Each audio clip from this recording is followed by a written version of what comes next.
Good afternoon, everyone. Thank you so much for being here today. I'm Rona Citron, a member of the Anderson Ranch Board of Trustees, and it's my absolute pleasure to welcome you to today's conversation with Weiwei.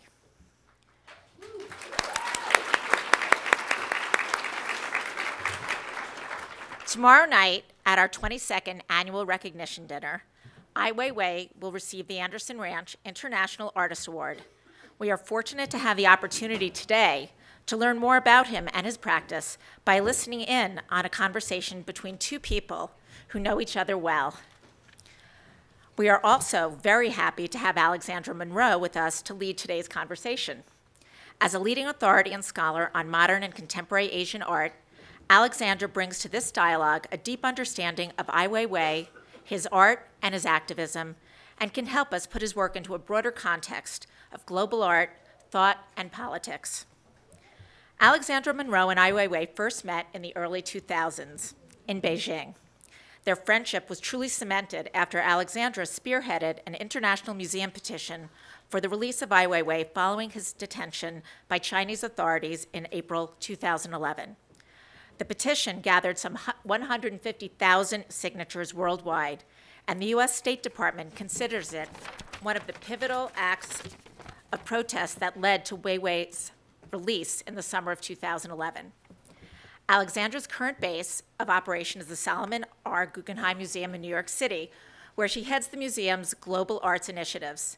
She was the lead curator of the recent exhibition, Art in China After 1989, Theater of the World. This was recognized by the New York Times as among the top 10 exhibitions of 2017. In conjunction with this show, Ai Weiwei and his partner, Wang Fen, co-curated a documentary film series that ran at the museum alongside the show. As an artist, Weiwei has used his art to draw attention to urgent social issues and to challenge authorities that seek to curb freedom of expression.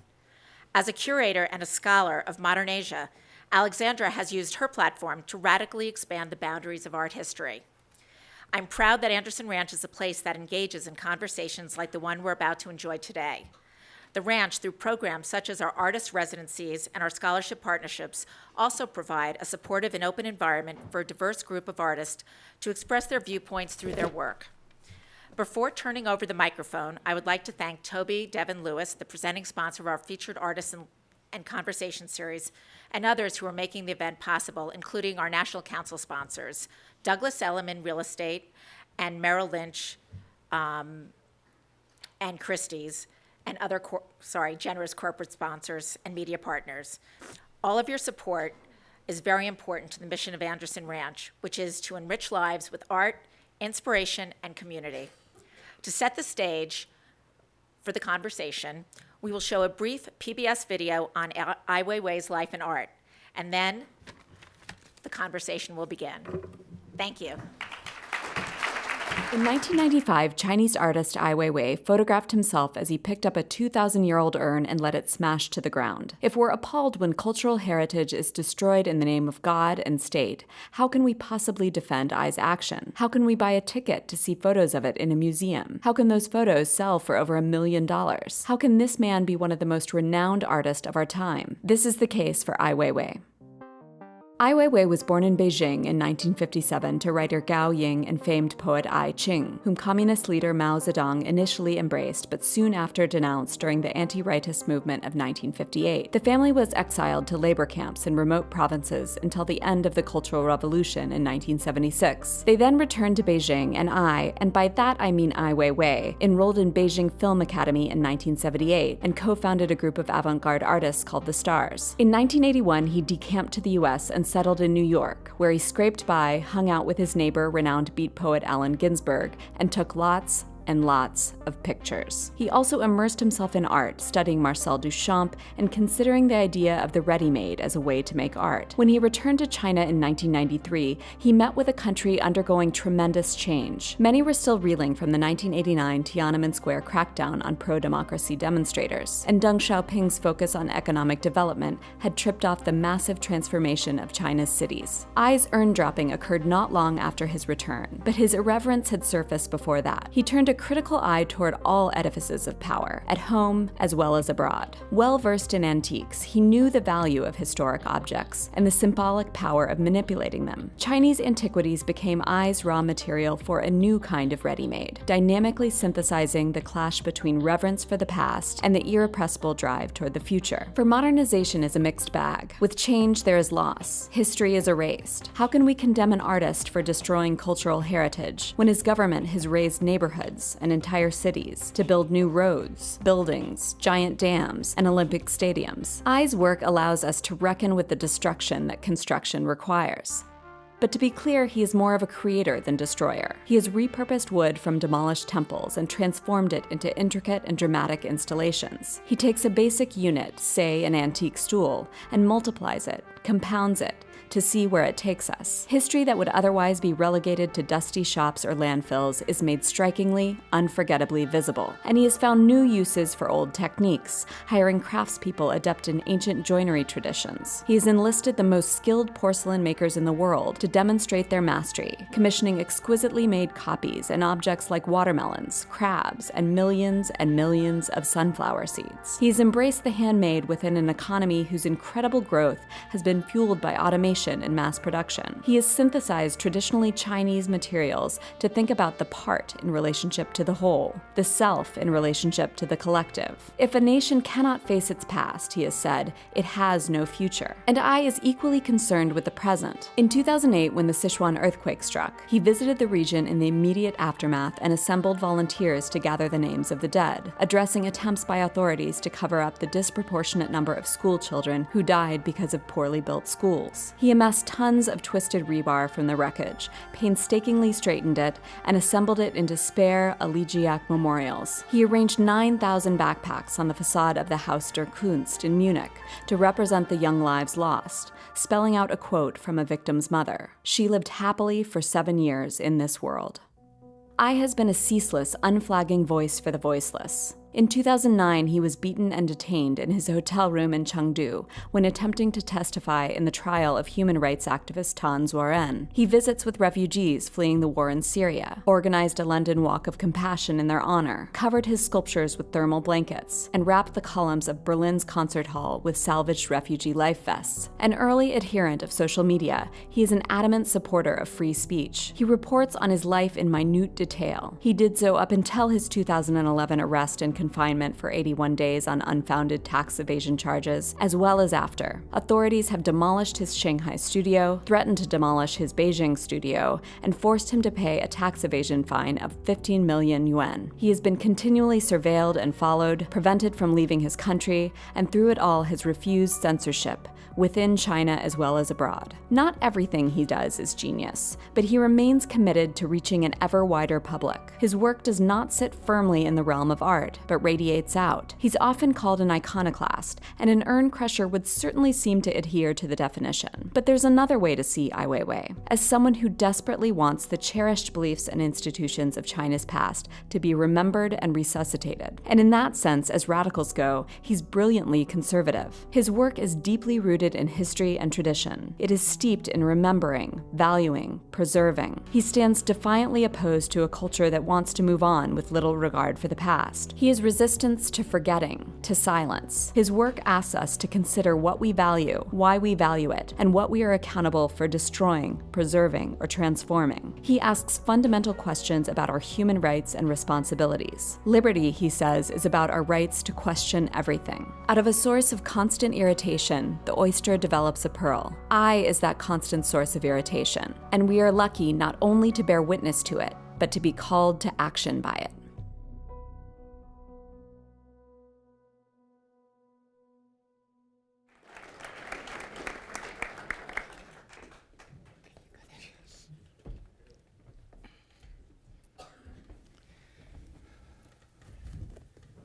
Welcome to Aspen, Weiwei. Thank you. I think he's going to take a picture of you guys. That PBS thing is pretty good. I kind of wish I'd made it myself.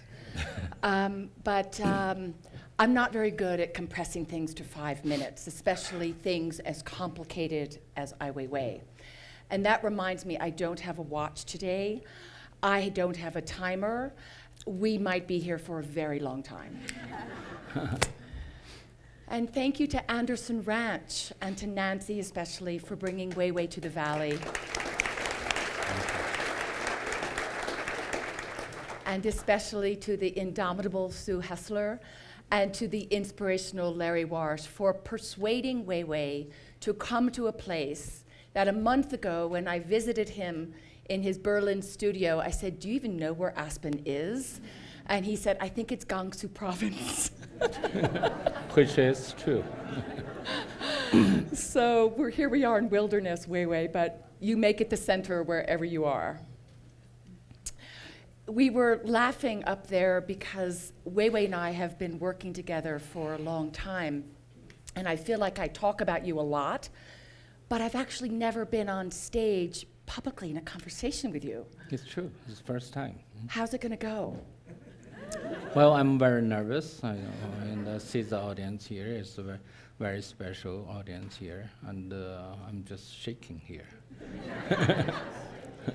Weiwei, you of all teach us that fear is just an occasion to overcome fear, to battle fear, to fight fear, to work through it. So I'm the one who's scared. I should have warned Sue and Larry, though, and Nancy that we have a certain history. I consider Ai Weiwei my greatest love and also my fiercest critic. So I really am not sure how the next hour will unfold. But let's start with a question that someone asked me last night. They said, what are you going to talk to Ai Weiwei about? Are you going to talk to him about his art? Are you going to talk to him about his activism? Are you going to talk politics? Or are you going to talk about his social media? And without thinking, I said, we're going to talk about all of it because for Weiwei, it's one and the same. You do not distinguish between media. Art, life, action, politics, change are what you wake up to do. It's all you do. Would you agree with that? And how is it that you can move so fluidly, Weiwei, between Instagram's installation, smashing Han Dynasty urns, performance, music videos, which by the way I love, I think it's genius too, protest, activism? How do you move between all these media and yet infuse each one with this desire and message for freedom? Well, it's first, it's so nice to be here, and the weather is very dry, a lot of sunshine here.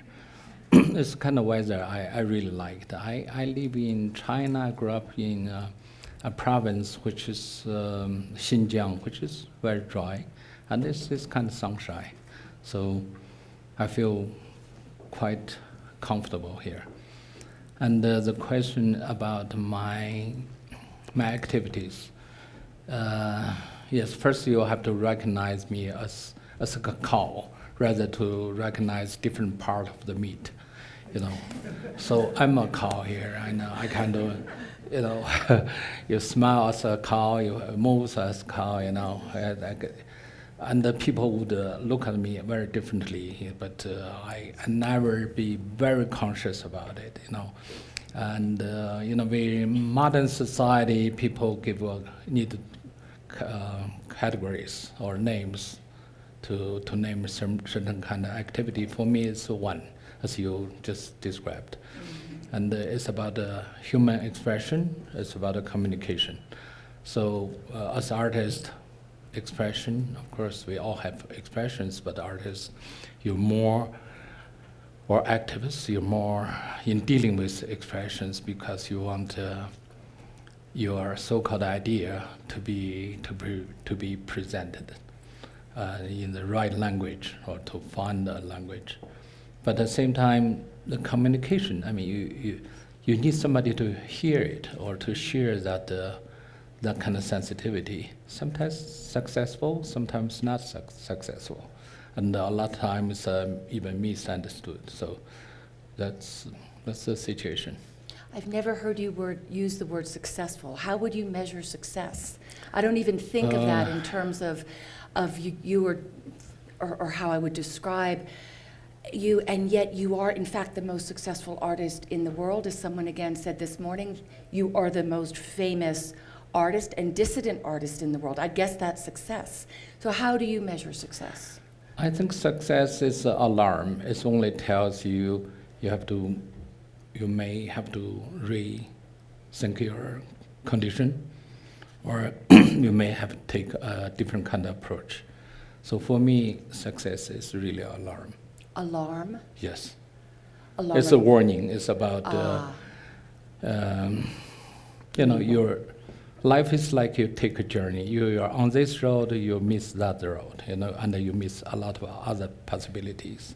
Mm-hmm. Whenever we think of success, only means we made a choice just to get, maybe because our perception we don't get that little, but we miss a lot. We always miss a lot in the journey. So, I think your journey has encompassed more than most lives, and has also touched more lives than most lives ever touch. And that brings me to the film that will be screened tonight in downtown Aspen, Human Flow, which is an extraordinary film. Many of you, I've seen it. It's a film that I think I've seen probably 11 times. I learned something new each time, and I learned something new about you as well. When you first moved from Beijing to Berlin about 5 or 6 years ago, after the government finally gave you... 3 years ago. Only 3 years ago? Almost. Wow, okay. It seems very long, right? Seems like a long time. When the government finally gave you your passport back and basically said, what did they say to you, Weiwei? They said, you're free. And after 5 years of detention, self-detention, they said, well, you're free. So what do you mean I'm free? I'm always free. Even I'm in detention, I think I'm free, because I don't think anybody can stop your thinking or your understanding of the world. Even being put in the most difficult situation is set up a possibility for you to understand something you never would understand before. So, but that means I'm free to travel. They give back my passport. So I took the opportunity to go to Germany, where my son is studied there.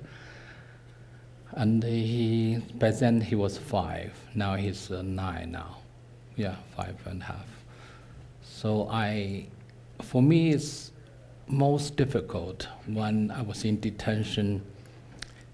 I have this idea. They told me I will not see my son for next 13 years. They can sentence me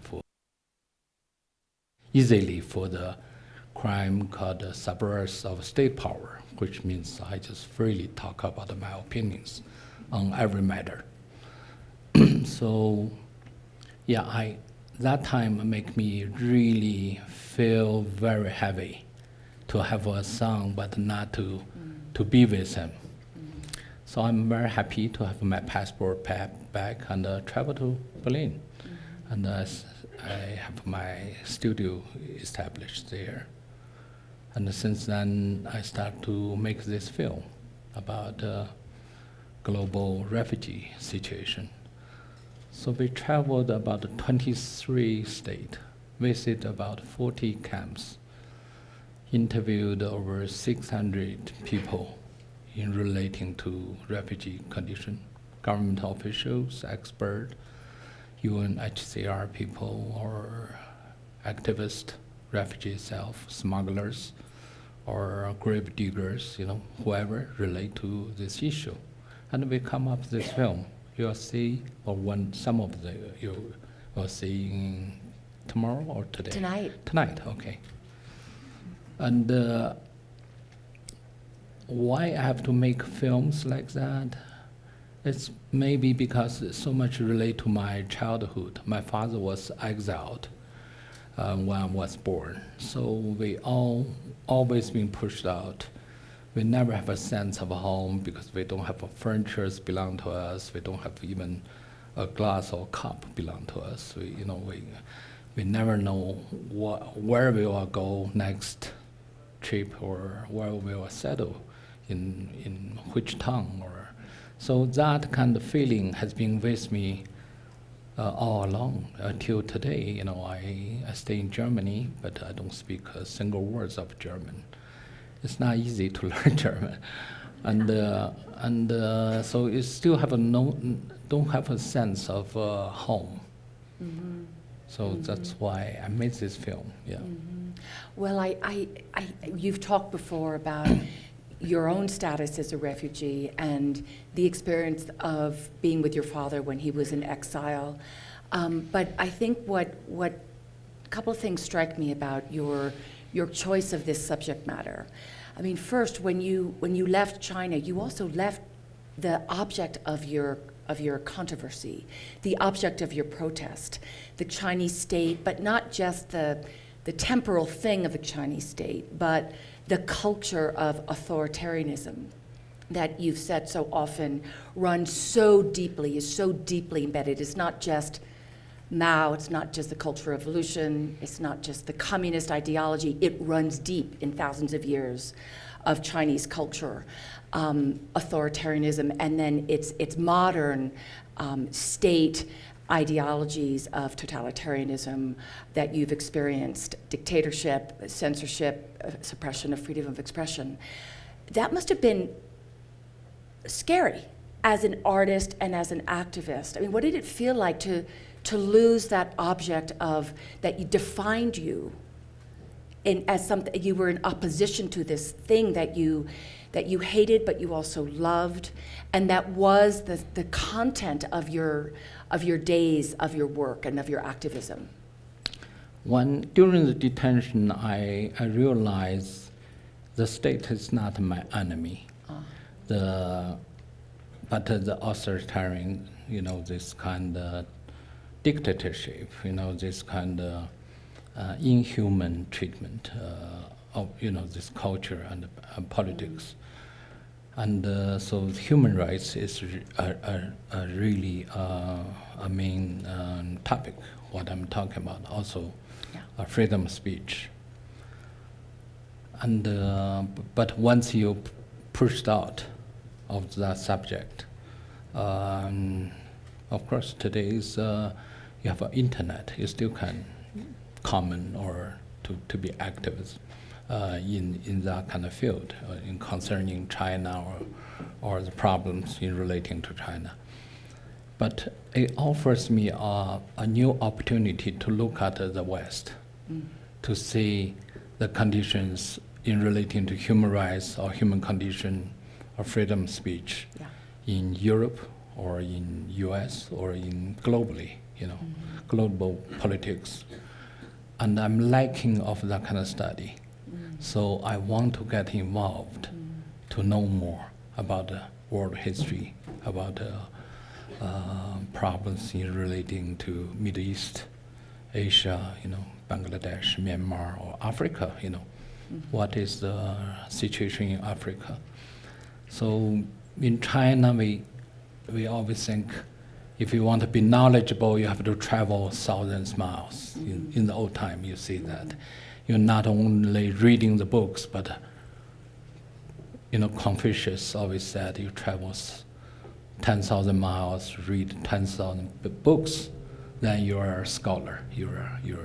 Because I think that's very important to put your knowledge in the reality, to reflect. So that is a journey for me to examine my previous struggle with China.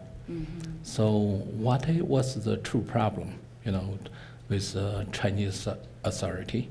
But now you see these kind of problems can reflect in U.S. today's political situation. Even it's a democratic society, but still you see so much unpredicted condition, so much uncertainty about our future here. So I think more than ever, after globalization and the internet, the whole universe become a more as a one, as so much related. The border and our understanding of politics is not really the same border being marked on the map, but rather much more complicated. The economic border or political borders. You see all those today's global political play, always quite surprising. Mm-hmm. Well, I think what you've just described is really profound. In the sense, for those of us who try and understand how to link the different urgencies and different period of urgency in your work. And I actually have always not felt very comfortable in the description of you as a dissident artist, because I think it's very limiting. And it's limiting because it confines you to this thing called China and this thing called Chinese artist, which my work has tried to explode and complicate and expand and see in different ways and try and understand the art that Chinese artists are making on its own terms, not in terms of some descriptive. And I feel like dissident is a descriptive that actually limits you to this period of the Chinese avant-garde or Chinese contemporary art, which, as we all know, is also a complete fiction and construct of the art market.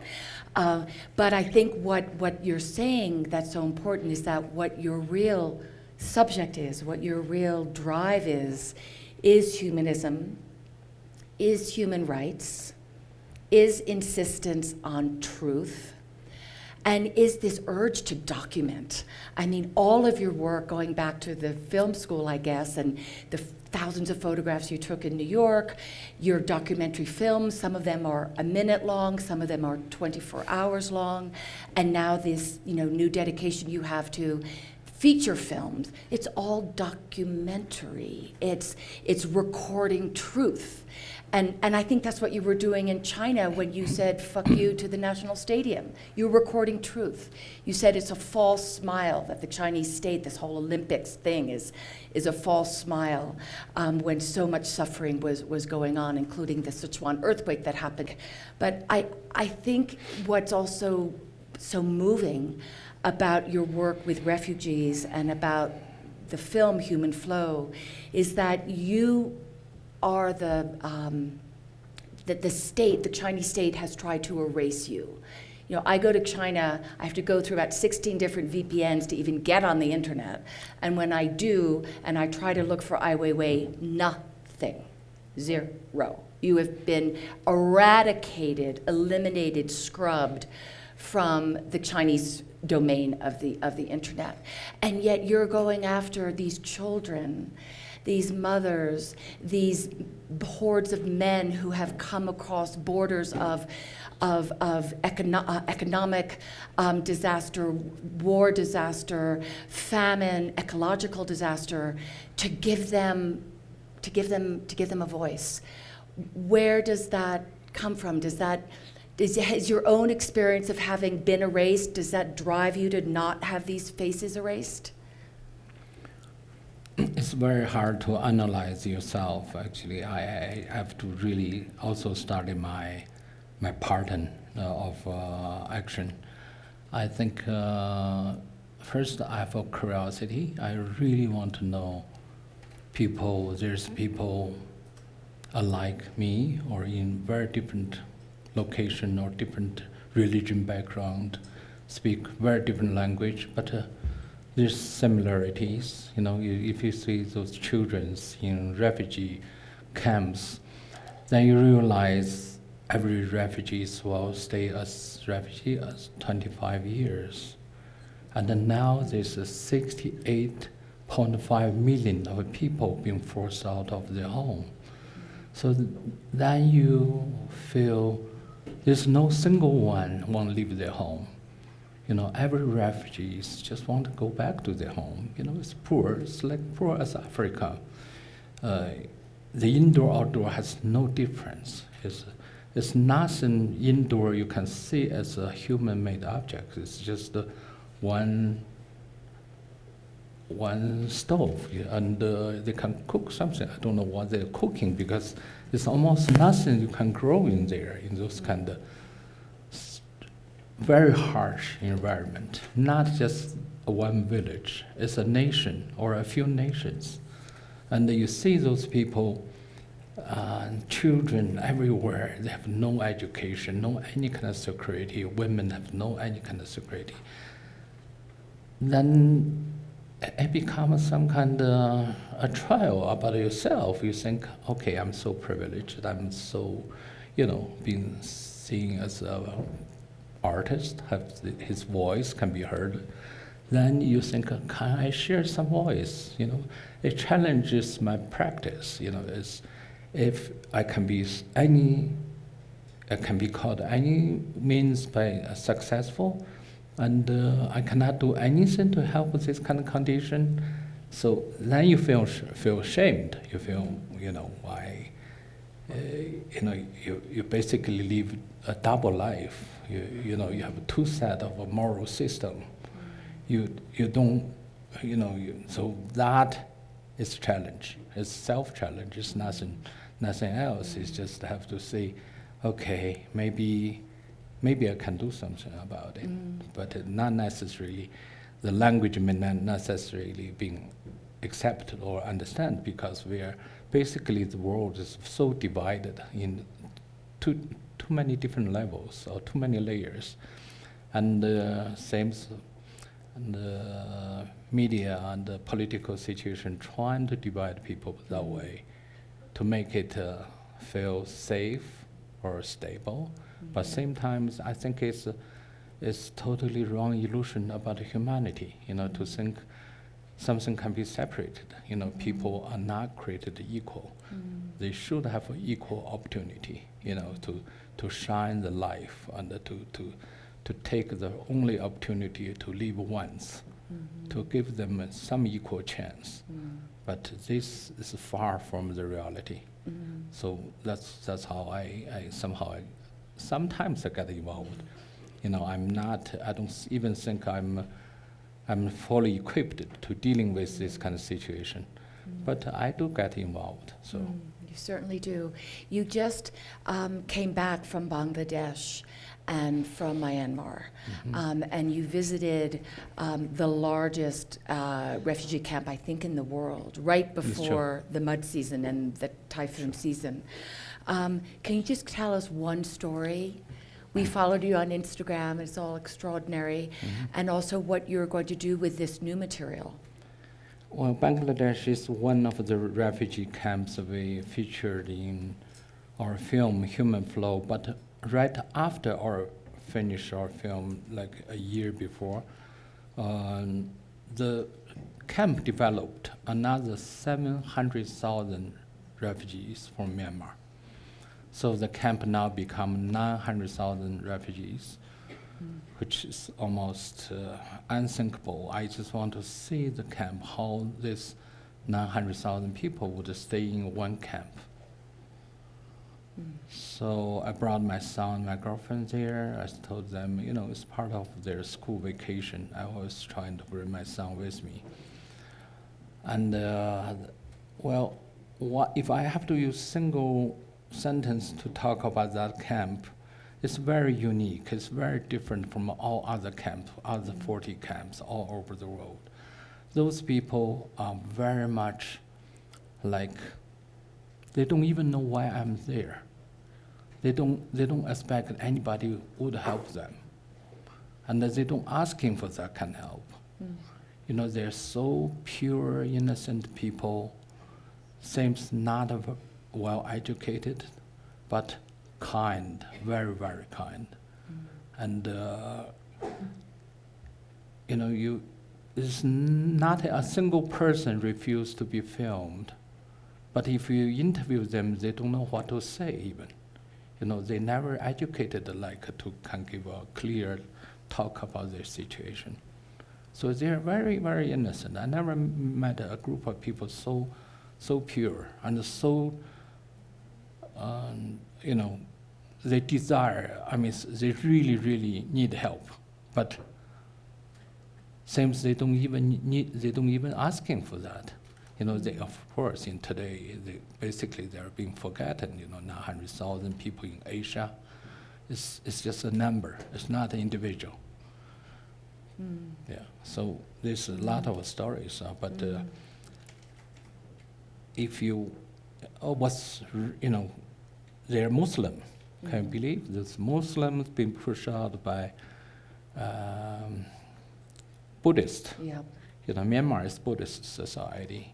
It's very kind people, but how could these conflicts so brutally push out those Muslims? It's very different type of Muslims, and settled in Bangladesh. And it's raining all the time. It's pouring. Seems they are very used to it, because before they push out, even in Myanmar, they are stateless people. They're never being recognized as Myanmar people. Yeah, I was thinking they don't ask for help because they've never had help. Yeah, they never had help, and they never had a human condition. No, they've never had it. Or state Right. Identity. Yeah. Yeah. You're sort of speaking about one of the greatest crises possibly the world has ever seen, but certainly a crisis, and the refugee crisis is one of the many factors that is defining the first decades of the 21st century. And there's been a lot of talk. We read about it in the papers every day. It's what all the talk shows on the news programs are carrying on about, is this collapse of the post-war world order and the collapse of a liberal democratic value system. There's a lot of discussion about America's decline. There's also a lot of discussion about the rise of China. You travel all around the world. You come from a radically different background. You were denied education for 20 years of your coming of age, as you were yourself a refugee in the wilderness of Xinjiang, watching your father clean toilets 7 days a week. You've described your father was so good at cleaning toilets, they looked like a Donald Judd sculpture after he was finished. Exactly. Is this panic that is sweeping the intelligentsia of America, Europe, and to some extent Japan, should we take it seriously? From your perspective, is it a problem that America's in decline? Are we really in the midst of a collapse of the liberal world order? I think you give a very good analysis about the situation.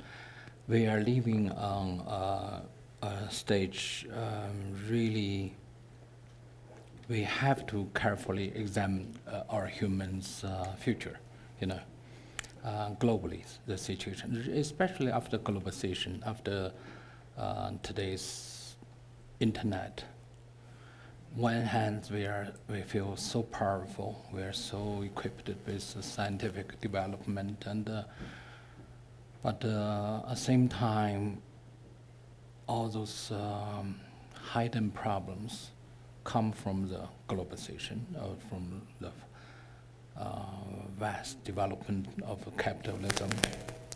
Not only the money or property, but rather a moral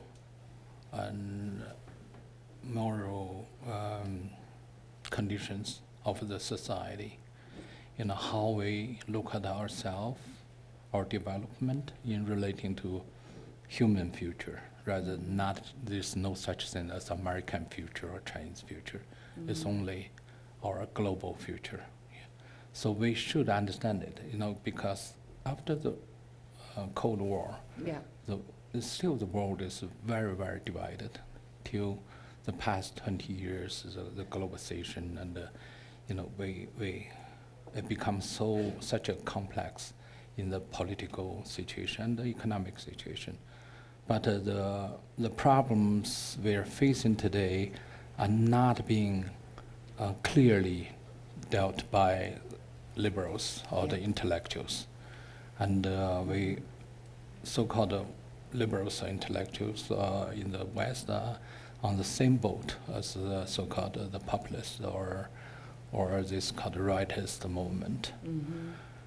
And still, I think it's it's a moment to rethink, to re-examine the whole situation. And the only way we can still agree upon, besides all those arguments, is humanity. Yeah. Where our human will go, because it's not only a problem of regional political problems. We have environmental problems, which can be much bigger than we imagine. And it's also, there's many ways we reach a point, this many things is the point of no return, So it really calling out for our humans' judgment in individual and in society or state to come up a possible solution. And today we see the politics is trying to avoid it, try to push away, try still use the old thinking to say that's their problem, that's a regional problem. They still categorize problems with the superpower like United States, Russia, or China. And I take some better intelligence or intellectual understanding to see how to solve the problem. We are quite able to. It's not if we are very conscious about, what is the reality. It's just the reality being painted very differently, so you don't see the truth, so-called truth. So human rights and freedom of speech, or human dignity, and also this questioning of the power, those are very essential values we have to protect, and take each generation to protect it. There's no such thing you say, okay, we're in US or Europe, we are privileged not to defend those rights. Those rights have badly violated in US and in Europe, as well as in China or Russia. It just take different way. Some are hidden, or some are just media doesn't really report that way. And yet, one of the regrets, one of the laments that we read about in this discussion about America's decline is America's decline is a force of good, as a force of all the sort of post-war, Cold War, liberal values of individualism and all of that. What's interesting is Aspen. This is your first trip to Aspen. But Aspen has a big role in the history of 20th century humanism. And it was founded, as I may have mentioned, in Berlin, by a family who's here, and Nitz's family, Bill Nitz's family, the Pepke family, in late 1940s, 3 years after World War II, which actually, compared to the disasters that you're recording in your films, those were also pretty horrific, including the atomic bomb, including the Holocaust. It involved, over 60 countries, World War II. The entire world was swept up in that war. And there were also massive refugee crises, of course, right after that war as well. And this family, Walter and Elizabeth Pepke, came to this mining town with a population of probably then 1,000 people, and had a vision to create a center for the resurrection and preservation and re-innovation of pan-European humanism. And so they founded the Aspen Institute. They founded the Aspen Music School and Festival. As an outcropping of that, the Anderson Ranch Art Center evolved. The Physics Center evolved. It's pretty extraordinary. And all of this was built by Bauhaus artists who had no place to go, and who were also being patronized by this same family. If you had to reinvent Aspen today, at the cusp of all this crisis that your work has been recording, what humanism would you invent? What humanism would you want to, this was about classical music, it was about pottery studios, it was about physics. What would your institute look like? What would you teach? Well, I think today we are very different. We are really living in this so-called internet age. So all the information flow seems very easy. Just you use your finger, you can Google things. And we are seeing such fast shifting from the past to unknown future. But the speed are so fast, we almost cannot really cope with the situation because we simply know too much, but we care very little because it's not in proportion. We know so much, but we care so little. So that's I think that's today's problem. And we call it a problem because it changes the quality of our life. It shut off so many sensitivities or way to understand who we are and what different possibility can be. And so if we don't have that kind of sensitivity, then the solution or the way we dealing with things are very limited. The means of dealing with situation can be quite narrow. We call it narrow-minded. So I think the institution should really challenge itself by accepting the difference. Because if we all speak the same language, then become too easy. So the real challenge is to accept the difference. So of course, there's many ways to do it. Yeah. I think then it reminds me in the film that I'm so jealous of, is that you wrote once, if a nation cannot accept its past or know its past, it has no future. And I think you're saying if a nation or if the world does not care, it has no future, which is a beautiful thought for us all to take away today. I just want one last beat on Anderson Ranch Art Center, which is where we are today. And as you know from walking around, this is a center that sponsors artist residencies, studios, all about the handmade. Even the photography studio is still very much about the developing room. It reminds me of your own work, Weiwei, when you came back from New York to Beijing in 1993, and for a decade or more, you were at the center of bringing a community together of artists who had been decimated after Tiananmen. You published books with their art side by side with interviews with Techin Xie. You introduced them on a new level to the art and thought of Duchamp. You introduced them to the work of Jeff Koons side by side with the radical, crazy work that was being done by artists who were penniless and virtually stateless living in the East Village. You had an art center, the Warehouse. You were a curator. You did so much to create a community at a time when that community had no self-identity. And you created a self-identity for those artists as citizens of the world, not just citizens of this troubled period of transition in China. Maybe Anderson Ranch in a small way is doing some of that. But what about the handmade? Can you tell us as an artist and someone who has made ceramics and crashed ceramics and broken ceramics and had ceramics made for you? What's the value of the handmade in today's world?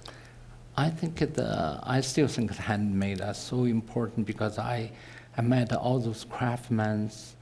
I realize they are the most smart people in the world because they are dealing with problems.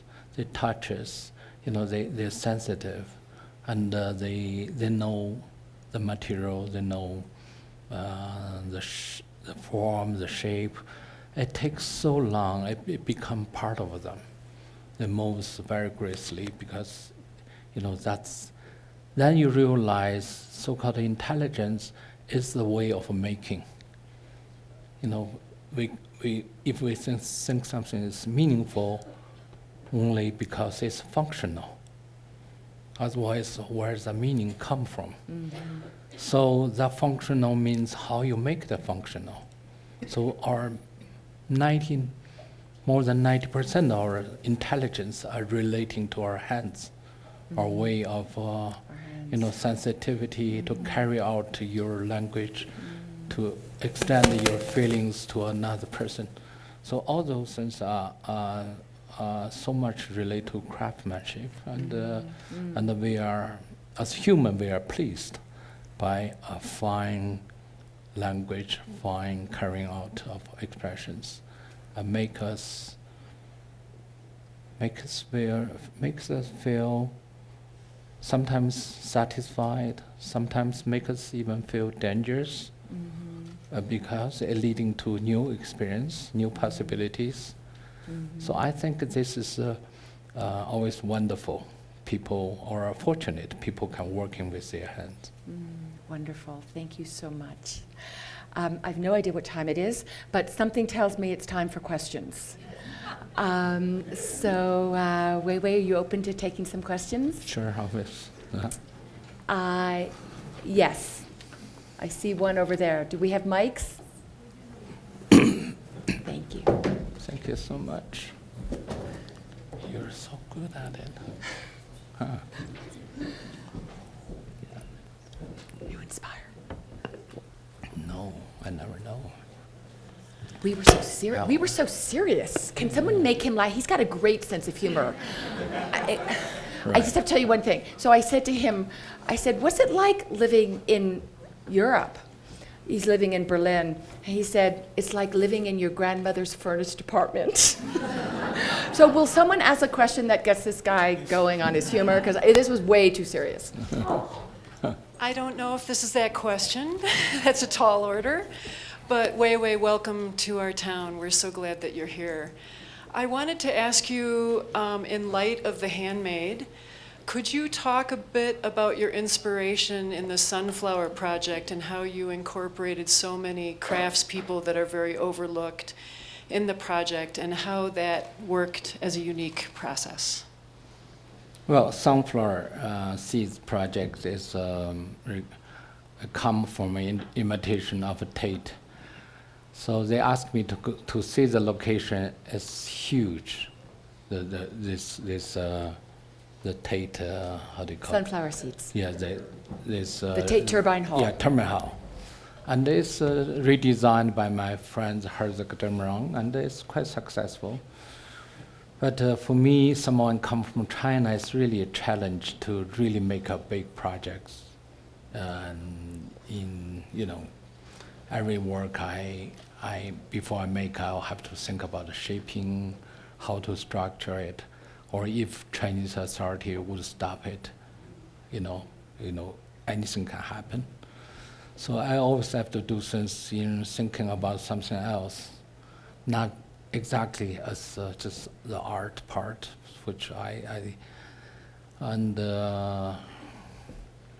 so finally I made decision to make these works in Jindezhen, which is it's a town like here, but much larger, maybe 1 million people there. But all they do is doing porcelains for past 1,500 years. Yeah, started with earlier than Song Dynasty, and so they make all kind of porcelains. Most unique ones is for the emperor court, imperial court, which means the highest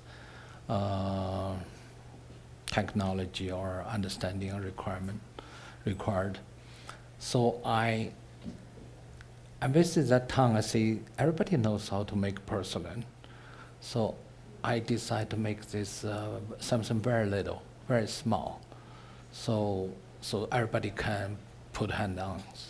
So it developed as a sunflower seeds, which everybody understand, in every Chinese family.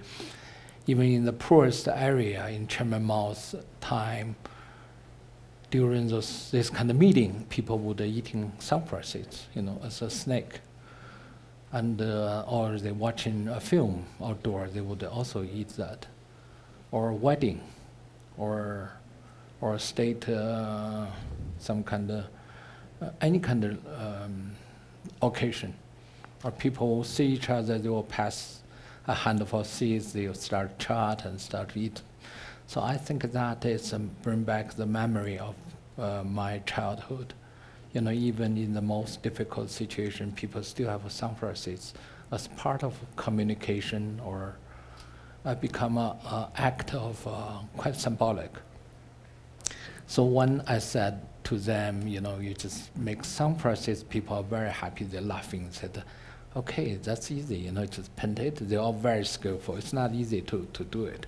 Still, a porcelain procedure take about 20 different steps to make a one piece.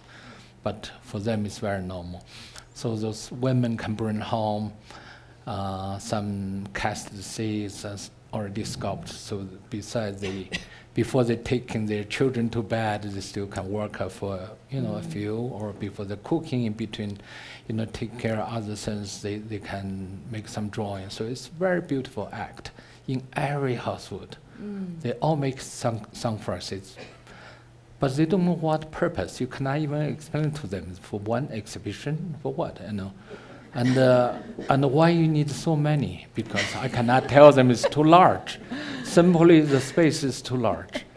So it takes like 1,600 people worked for 2 years, and created about 100 million sunflower seeds. I put there, it's like an ocean. It's like all covered till the end of the grass there. It's so countless. You look like that, you think this must be big as the universe. But actually that's only less than 1/10 of Chinese population. So the number and the sensitivity, the understanding, you couldn't believe it, so many people in China, 1.3 billion. I want to have over 100 million of them.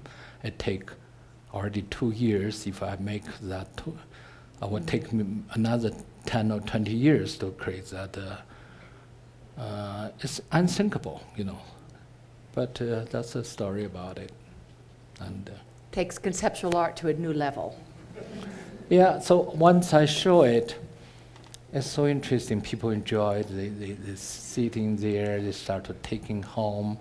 Even New York Times said that if I know stealing is not good, but if I'm there, I will take some home. That really creates problem. We lost about 2 million of them. And then recently I showed it in Jerusalem, in Israel. And people love it. They think that's their sunflower seeds, because in Israel everybody knows sunflower seeds. Then I showed in Turkey. Also, Turkey says that's our sunflower seeds. I never can really imagine a work have such a universal appealing. A resonance, Yeah. Yes? Can we have a mic down here, please? That's my friend. That's your friend. Hey, Weiwei, how you doing? Hi. It's good to see you. Yeah. Last time we hung out, remember it was in Yugong Xinan in Beijing, and you brought your son to the concert, my concert. And since then, various friends of mine have visited you, like the band Sonic Youth. Also, I ended up meeting some great Chinese rock folks, like Karsik Cars, Secondhand Rose. So you've always had a music relationship to your art. And there's when I visited your studio at Shaoding, I'm not sure I'm pronouncing it right. No. There was a lot of musicians and artists hanging out together. So I'd love to see or hear what your thoughts are on sort of the politics of music in China, because right now they've banned hip hop on certain TVs and because of the tattoos and stuff like that. So it was really fascinating to go back later and then see how more electronic music and hip hop has become very influential in China. So I'd love to hear some of your thoughts on that with music and politics. I think music could be most powerful media because it generates people's feeling and emotion so directly, and you never see any other kind of act can be so immediate and so on site. Everybody feel part of it. So I guess that's what the Chinese government is scared of. They think that's too dangerous. To let those kids to hip up the politics or to laugh about the authority. The authoritarians, they never really afraid of some kind of military power, but they are afraid of humor. They're afraid of somebody laugh about it. The attitude, so powerful in the music. So. It's a great question. Thank you so much. Yes, way back there. Hi. There are many artists in our community who are in the room today, and I was wondering, in this time where we know so much and we care so little, what you think the call to artists is? And trying to know less, but care more.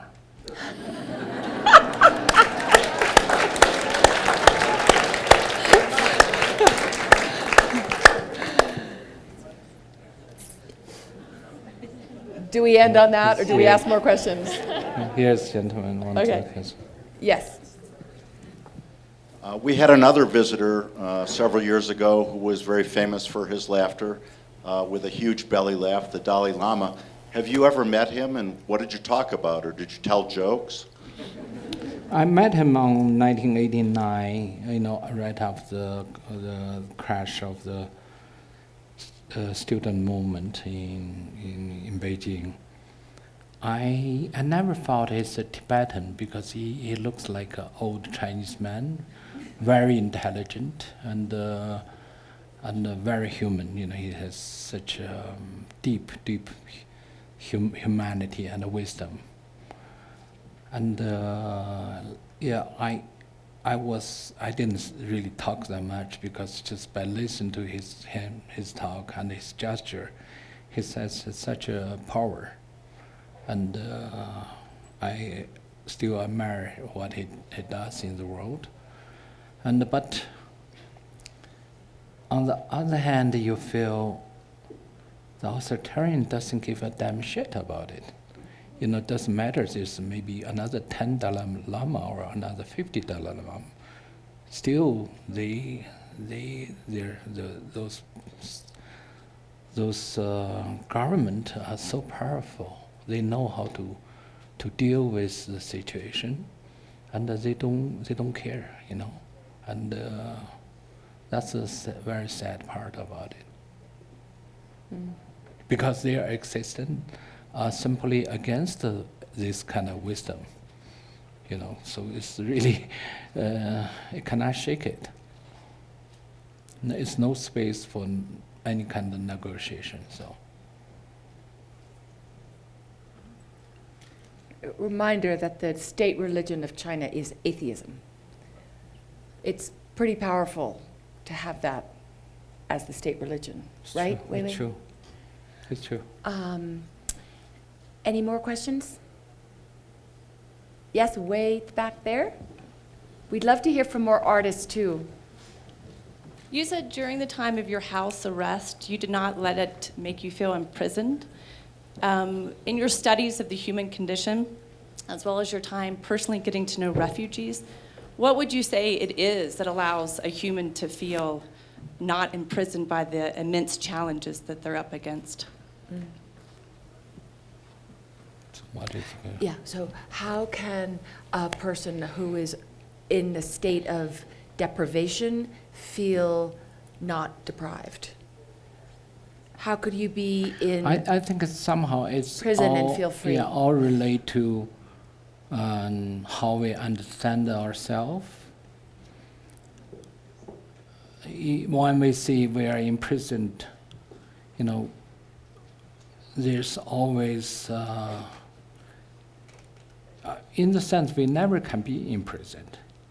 You know, even if we're being put in the most difficult conditions, that's just one condition, and the other conditions are relative. Even we think we are in very comfortable condition, still that can be us imprisoned.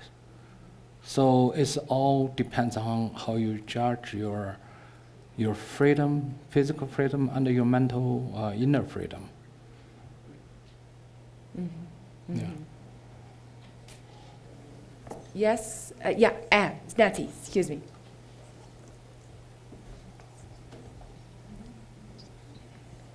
I know that you have a choice of any materials you'd like to use in the world, but you have upcoming projects with Legos.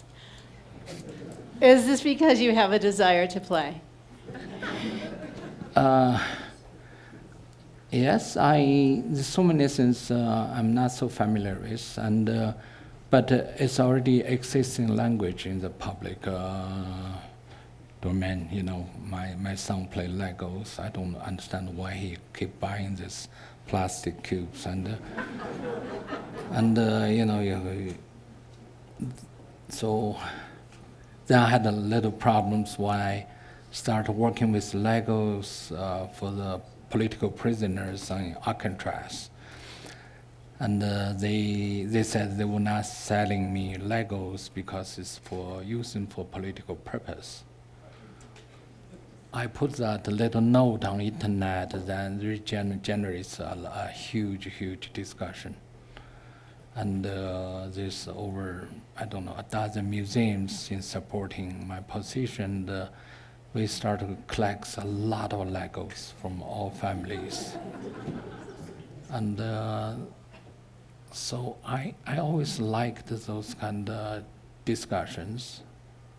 And finally, the Lego company regret what they said. They said, just buy whatever you like. Because it's very hard for them to even to define what is or what is not political activism. I mean, actually, I think they have been used that for Star Wars or whatever. It all can be considered as political. So now, yeah, I love to get on my hands on the media I'm not familiar with.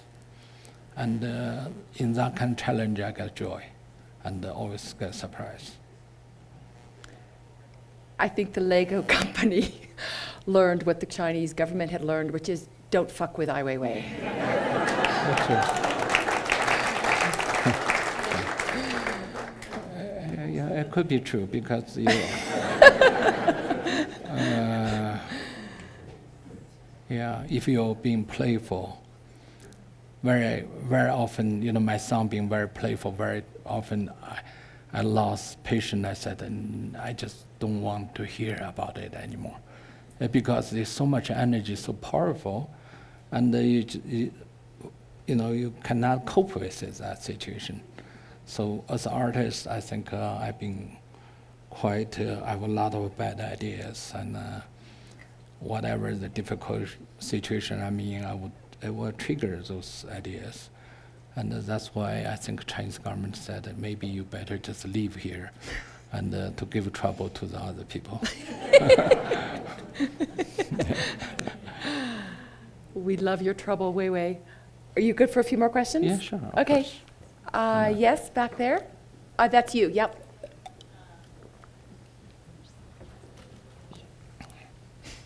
Hi, my name is Mila, and I'm not a refugee, but I also left my country, and I live in Switzerland. I'm half German, and I wanted to know why you people from China, like the lady who is a widow from the Nobel Prize who just left China and also went to Berlin, why you choose Berlin to go? Why Germany? So weird. And I'm half German, so I'm okay to say that. I've been repeating this story. The day I received my visa from Germany, you know, before that, every month, this German ambassador would come to my home. This is amazing. My home is surrounded by 25 civilian cameras. The state always tell all the ambassadors not to get in touch with any dissident. But this German ambassador, almost every month, come to my home, explain to me those political leaders or business leaders, they come to China, what they ask ask my situation, and why you cannot release this artist. He would report to me and to tell the response of Chinese government. And for years, I'm totally impressed, as diplomats, why he has to do that. And every time Morker, this chancellor, very respected lady, go to China, always mention the political situation of those dissidents. And she has been there over a dozen times, I think 11 times. So that, I think, make Chinese government, who really want to have a right relation with Germany, because they think Germany is the kind of engine for Europe. So also balance out their problems with US. China is very good with that. So every time something bad happened, they profit from that. So, so that kind of constant demand for answer, even when German delegation arrived, the Chinese delegation would say, this time you will ask about Ai Weiwei, right? They know exactly what they are, they are so persistent. That I really feel their effort made possibility for my release, besides other maybe unknown condition, but they're really demanding. Same as this Liu Xia's case, the wife of this Liu Xiaobo. So if you keep asking, if somebody who wants to be a business partner, it's very difficult for them not to answer it. And that's my answer. Yes, Germany is not it's a weird place, I still cannot answer taxi driver about my home. Every time I try to spell it, I think it's correct, but they always shake their head. And my son would, he speaks German, luckily. So, yeah. Yes? Back there, same row. Hi, I have a question about social activism. I think, speaking myself as an artist and possibly for other artists here, artists today feel quite a bit of pressure to have their own work be about social issues. And I'm just wondering, I personally think that all work is socially relevant, socially activism relevant, and I'm wondering what you think about that. Think about being pressured? Well, everyone feels pressure. I mean, I'm a painter, and sometimes people will say to me, well, your work is not important anymore because it's just about painting. It's not about some amazing issue. Well, you have to enjoy what you enjoy. That's you. And Sure. If they think you should not be a painter, you can cook. Or I enjoy to wash dishes. It's not. I just have so much enjoyment, and being an artist, I think I can use my voice to give to somebody voiceless, or I feel pleased, not being pressured. So if you do feel pressured, maybe you should not do it. Yeah. Or keep doing it. Yes, right here, gentleman on the side. If the past that you celebrate with cultural artifacts comes from admittedly autocratic governments, what is the lesson that we should learn for now? What is the lesson of the past that we should learn? I'm sorry, could you say that, just phrase it a little more clearly? Your work celebrates the past with cultural artifacts. these come from admittedly time of autocratic governments. What are the lessons that we should learn today that's relevant today from the past? I think for me as an artist, I pay a lot of attention to not this 100 years, but times, long before that, the human struggle, and in relating to making artifacts or art or powerful objects, and why we think it's powerful, how it become powerful, and why why we still need art at all. So those things we have to answer as artists. It's like a soldier. You have to understand the battles or different kind of weapons. So I think my case is I never think I can become a successful artist. It comes quite surprisingly.